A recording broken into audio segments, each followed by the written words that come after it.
I was looking forward to reviewing the 14th episode of this series, however... Da, da, da, it's not out yet, and you know why? Because it's been goddamn delayed. And what the fuck is that? Well, they basically didn't finish it in time, or they're hiding it for some reasons, or they got some problems behind the scenes. I mean, every workplace has difficulties and all that, and I mean, can you imagine like to have like a huge team of animators in a studio and deadlines all fucking up together. No wonder there's people jumping off buildings and stuff like that. I mean, they're doing bungee jumping. That's what I'm talking about. They're doing bungee jumping for recreational purposes. Okay? It's all good. As I was saying, I hope it's just one delay and it's gonna come back. As I said, it's gonna be released like this Saturday or Sunday. From what I've heard, it's released during the day, so normal people can watch it. It's not like Naruto or Bleach or I don't know what the fucking Berserk or Evangelion that it's released at 12 o'clock or even 3 o'clock in the night like Inuyasha was. Like those are for European standards. If your entertainment is released at 12 o'clock or 3 in the morning, it's basically a porno. So I mean, that's kind of like another argument to elevate that most anime that we watch is just mass hentai. Even One Piece or Naruto has some elements that keep it right there. That's why they're releasing it a bit later in the night. I mean, well, I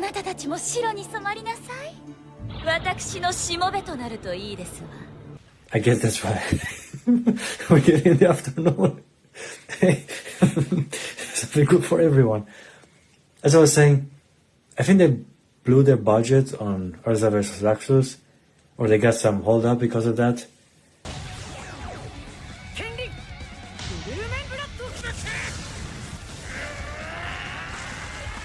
I'm like, okay, I'll accept that. I mean, I just hope they're gonna put the same care in Kiria vs. Lucy, because it's gonna be like the most amazing fight the series ever had. Way better than Natsu versus Sting and that shadow guy that I don't give a fuck about because he couldn't hold his own shit against the son of Zeref, but it was Sting who actually carried the whole fight. So Sting is the one that matters because he's more like a rival for Natsu, and the other guy with Shadow was more of a rival for Gajil, but Gajil can't even compare to Natsu anymore. Bleh.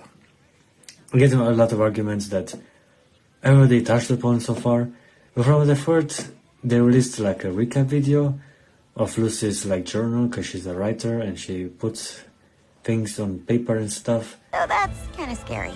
But since wood is their element, maybe they're weak against fire? And since we've got Natsu with us... And she writes with her feather, and people make fun of her for that, and it's beautiful. I mean, I kind of wish it would have released online, because where I'm looking for, and I do have a Crunchyroll account, and I am indeed paying the creators to a certain degree for their amazing art, for their anime. Well, it looks pretty normal to me. However, I mostly watch it like on more dubious places. And if Daniel Dubois told me anything, is that being dubious can knock out a powerful opponent. What the fuck happened with AJN? I mean, that fight with Dubious was like, damn, he got fucking demolished. Like, it wasn't even like close, like he just rolled over him.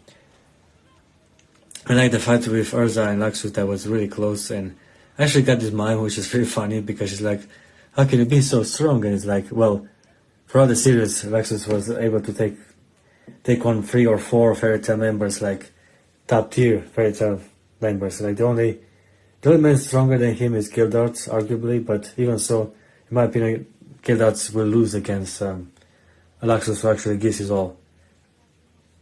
Even like Natsu has no chance. I mean, it's gonna be a tough fight if he goes into his Dragon Scale mode in that Berserk thing that he got in episode 6 or 7. 6, I suppose. Other speculations to be mentioned. But otherwise, it's just me blabbering around because, hey, I don't have any episode to work off, and I've already talked the fuck out of pretty much every single episode of the fairy of the 100-year quest. So Now our brave fairy tale wizards make their way to the center of Giltina.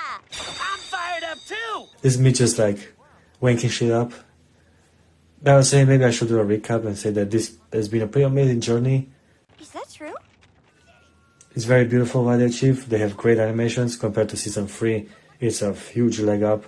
They're actually like putting a lot of production effort into it.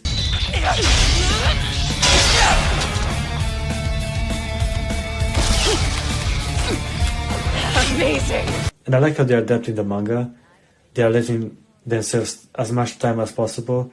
Because right now we're like on volume 4 or 5. I'm not really that good with reading. But what I can see is that we have like 15 or 16 volumes or even 17 as of now. And if the show keeps dragging a little bit, and I did just a little bit of filler there for some fun commentary and from some, ecchi moments with the new topless Juvia that flashes grey, or seeing Natsu and Lucy actually have been in a relationship.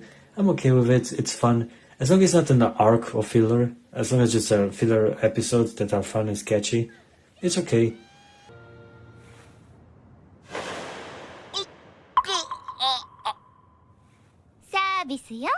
Also the recaps, don't do recaps. Look at what he did to Dressrosa arc in One Piece. He fucked it up even though it was like narratively their best arc. It was like a culmination of everything that world building did for One Piece.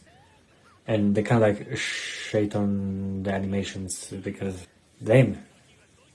It's the same thing that happened to Whole Cake Island. The fight with Katakuri versus Luffy is supposed to be the highlights of his career, in my opinion. Even higher than Kaido or fighting with Kuzan or Kizaru. He fights against Kizaru, then Kuzan. Kuzan fights against Garp in Egghead Island.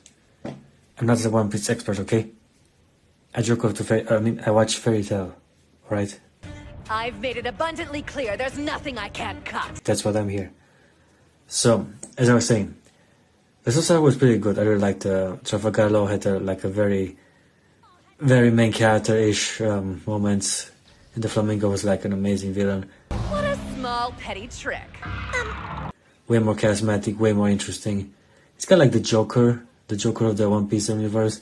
And you get the Joker and get it right. In my opinion, even the journey of the Joker was fun. And I wish I would have seen more of it because he was kind of this like keeper fuckboy. Worked very well with the beautiful Harley Quinn and Margot Robbie. Anyway, what I was saying, if you get the Joker right, you're gonna have an amazing fucking Batman movie. And that was what happened with the arc in Dressrosa. They even call him Joker. Like, Kaido calls him Joker. He cries when he gets captured. It's basically the Joker of the One Piece universe. Fight me on it. But again, most people here are for Fairy Tail, so I'm assuming you guys are not so adamant One Piece viewers.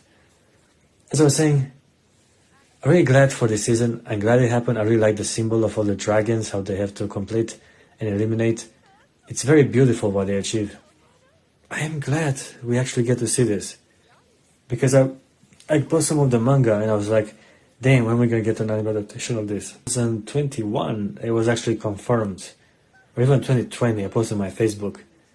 And then it took another 3 years later to finally get it on the screen. I was like,